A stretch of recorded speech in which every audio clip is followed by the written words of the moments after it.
All right, Jeep has the keys to my speed right here in Boulders. Got the MTS set up on the Pro R. I drove it in Glamis, now I want to drive it on the hardpack. And multiple drivers drive the car back to back. So Jeep, first thoughts on my speed out here in the Boulders, place you ride all the time. Car feels good, man. You got your adjustments pretty dialed, I think.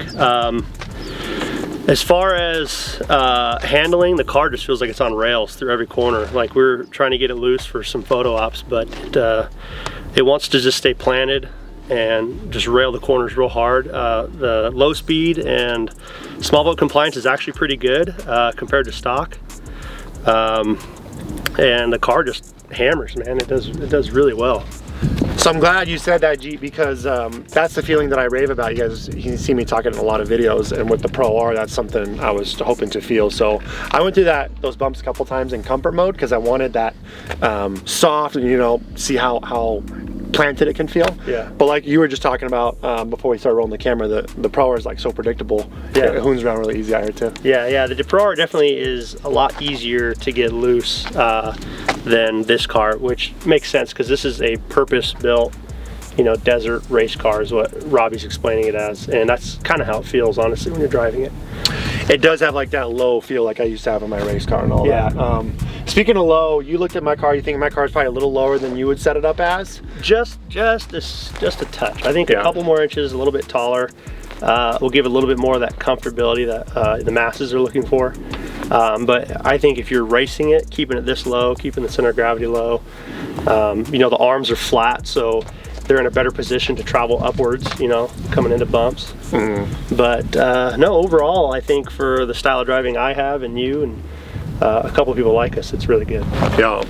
Pro R, you got the shocks all dialed in, ride height. You want to talk about, like, real quick, you know, I had some particularities. I just wanted kind of like that soft small bump compliance, so maybe a little on the softer side, and then we have the oh crap button, we can drop the crossovers for the dunes. But what do a lot of Pro R guys look for when they bring their shocks to you and set up and really a lot of it is they just don't want to bottom out. You know, stock cars always have that issue of they tend to lose a lot of their ride height. You know, they lose a lot of their height on their springs. So they bottom out a lot. They're not so comfortable when they get low like that because you're getting into your bypass porting already and you're losing a lot of the bypass that you do have. So they really just want good ride height to maintain their ride height, good low speed, and less body roll, you know, because they're almost 3,000 pounds. So just getting it to be more stable and safe for them is a big comment we get from customers. Like getting used to the Pro R, it's funny because it's so smart with all the electronics. I'm kind of trying to see what it feels like. Yeah. But it's a little hard. Like one thing I will say, we have the stock tires. We don't have our desert tires set up yet, but these stock tires are really skatey. I'm not a big fan of them, but I do like how light they are because you can kind of feel the car better. I mean, we're gonna put 35s on it, but I think it's harder to feel what the car is doing. You have more sprung weight. Would you agree with that? Yeah, you tend to have, with the more unsprung weight you have, your tires tend to bounce off the ground coming into whoops because the shocks don't have good control over all that. So that is definitely a thing that we look for when customers are getting their shocks tuned by us. We need all that information, what tires you're going to run, the size, because that could really change the dynamic of a car. You know, it could make it feel like it's going on rails through the corner, or it's going to blow through, you know. Well, I need some more time to go drive. We're going to hit another section. Catch you guys in a minute.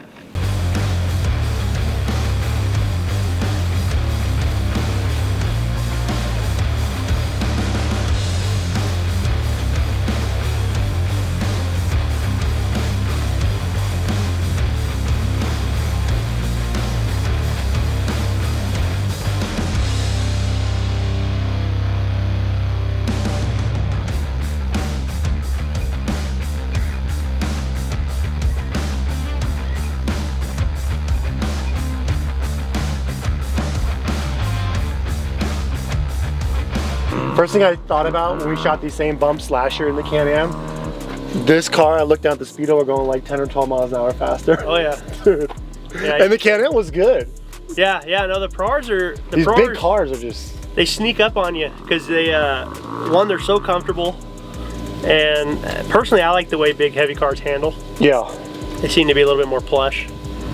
But yeah, these ones have so much bottom end, man, you're not really giving it a whole lot of juice, and they'll sneak up on 55, 60 real quick through some gnarly terrain. So speaking of Can-Am, I haven't driven the R yet. You guys have one. You've tuned a lot in it. Yeah. It's a lot heavier than the X3. Like, does it have, for that reason, does it have a much more of a feel like these just because of the weight? No, it's that car feels surprisingly light. Like, it's very nimble. Handles really good. I prefer the R over anything that we have currently. Wow. Over the Pro R, the Speed, the X3s, the Turbo R. Dang. You know, it's a really solid unit. That's cool. You know, it's fun to go back and forth and get more comfortable. First thing I've ever felt, some people talked about some of the steering feedback in the Pro R. Yeah. I had never felt it until this last run, pushing it and feeling a little bit coming around this like gradual left-hand turn. Yeah. But it's funny, like I think it's been more masked than the Can-Am I used to own. And this, I think it's pretty bad and needs electric assist, but like the first time I've ever felt it on the Pro R. Yeah, I was gonna say that through, this definitely isn't as bad as like the X3s were, especially the early X3s. And I think Robbie's switching over to the electric power steering. If I'm not mistaken, but yeah, no, the Pro Rs, they don't, which is surprising because they have a ton of bump steer, but it doesn't translate into feedback in the wheel, hardly at all. I like driving this stuff not on race mode. Like, it just seemed like the power delivery is smoother. It's funny how good the speed is here on the hardpack and how good the Pro R is in the dunes, man. Yeah. Like this low end torque in the dunes and all that, like I couldn't get enough of it, but we've done like multiple videos kind of talking about back to back. I mean, they're different types of vehicles, but ultimately it's the same type of buyer with the same amount of money being spent. So it's fun to talk about the difference of them. The Pro R, it's so good that you can just push buttons and adjust it all. Like we were playing with the suspension, softening it back up and the speed from the dunes.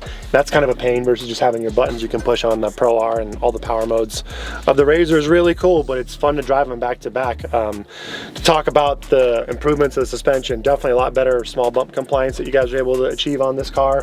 I tried a couple of the different modes, really enjoyed it in the dunes. I thought what you guys delivered was a great mix, because I am seeing a lot more of that comfort out here even than we are pushing it, and I think this is going to be really enjoyable on your 10-12 hour rides. You're going to get some slow speed stuff, and that's the type of stuff, like, I don't know if people talk about that, but when you're doing a long all-day ride, I like being comfortable. And I hate when you're in a car that's too stiff and you just slowly get like beat up all day. Which is one of the reasons why I said, like, guys, like, make it nice and soft and squishy, because it gets old after. You definitely will be sore after a day of riding if the car is not set up. Like a lot of guys that go down to Baja, you know, will bring their cars into us just to make a quick adjustment. You know, we'll raise crossovers, raise the ride height, you know, give them some suggestions for getting set up for that type of terrain, because they're doing, like you said, 10-hour rides, and it really sucks to get beat up. You know, especially if you've set your cars up for the dunes or more gnarly stuff like this. Yeah, I was gonna ask, I asked Jeep right before we started rolling, like, I talk a lot about on the channel how we go to the dunes, we go a little bit of everywhere, and I asked you, like, how many of your customers are like that, or more of your guys, like, they just do the dunes, they just do one thing. But you said the same thing, there's a lot of guys that take these things all over the place, so they try to find a setup that works everywhere. Yeah, and that's really why, you know, we're constantly testing and improving and trying to develop new fixes for things that we find, just that way you could have a car that really can do everything with the minimum amount of effort. You know, having to do externally adjustments before going to those terrains. You know, I'm kind of a princess myself after doing this for a while. I don't like to get out, I'd rather just push a button. So I'm a huge fan of all the live valve systems. It's impossible to beat, man. Like, another thing too, like, this car, we don't have our heavier wheels and tires that we'll be running. We don't have our full-size spare. Get this thing with one other passenger and also some stuff for a big ride. You know, Baja, like, this thing is going to feel really planted, and that's one thing I felt like this can handle a lot more weight. Like, if we had 4 adults in the speed in the dunes, it would be hard on it. But this is such a robust car, like, I almost want more weight in the car. I think it's going to work even better. Yeah, no, the Pro Rs do really well. Like, all of our shop cars have 35s, and we were able to carry, you know, 4 passengers plus a 35s plus a, you know, 40 or 50 pound cooler in the back, and we were averaging 45 up Crown King, you know, and you know how gnarly that is. So, and the cars they just eat it. The Pro Rs love it. They do. They can handle it all day. All right, we're gonna get some drone shots. We'll catch up with you guys in a minute.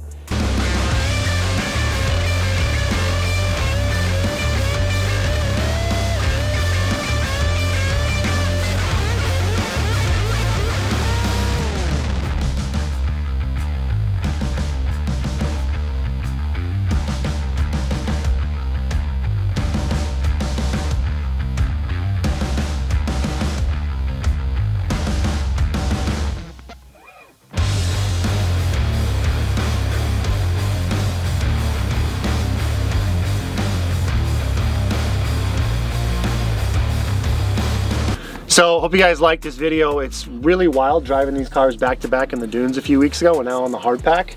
These cars have so many different characteristics. I've talked about comparing them apples to apples, but it's really wild based on what you ride and all that. So I'm really stoked on the upgrades with MTS. One of the ideas with this build is to make it tough and rugged for all types of trips and adventures. So we got the upgraded suspension with the uniballs, but then now we've got the MTS shock shafts and beefier shock forks. I feel like the front end is going to be tough and ready for anything. Yeah, the only thing I would say that you could probably add of ours is radius rods. We got 6061 T6 billet radius rods that are 1.5 inches tall by 1.1 inches thick, that are way more comfortable for this heavy of a car. Yeah. Compared to the stock ones are like less than 1/8 inch wall, you know, mild steel. I love how nice and tidy you guys had the limit straps. It looks good, and it's gonna be more peace of mind for now and worry about potential either just topping the shock out or... Yeah, especially in the front. If you don't have our upgraded shock shaft and fork combo, I would definitely run limit straps. It's not as important. I'd still run them, you know, just to keep the shock together, but it's not as important if you have our shock shaft upgrade. But if you don't, strongly recommend a limit strap kit. Well, give Jeep and the gang at MTS a call. We're going to go ahead and post the phone number right here. Their link in the description. Of course, they've been working on Pro R, servicing them in the dunes, pretty much everywhere, the desert. Yeah. And then obviously working on speed stuff too. You guys have tuned and dialed a lot of speed so far as they come out. What'd you think of my car? It's good. It's good. You definitely have it set up for exactly what you like to do, you know. I think for somebody who likes to mosey, we'd make a few changes. You know, if you're going to be doing trail riding, rock crawling, I don't know what the big market is for these yet, but we have a bunch of different options for anything you want to do. Cool. Thank you guys for coming out. Thank you guys for watching the channel. If you like the content, like and subscribe. We'll see you on the next one.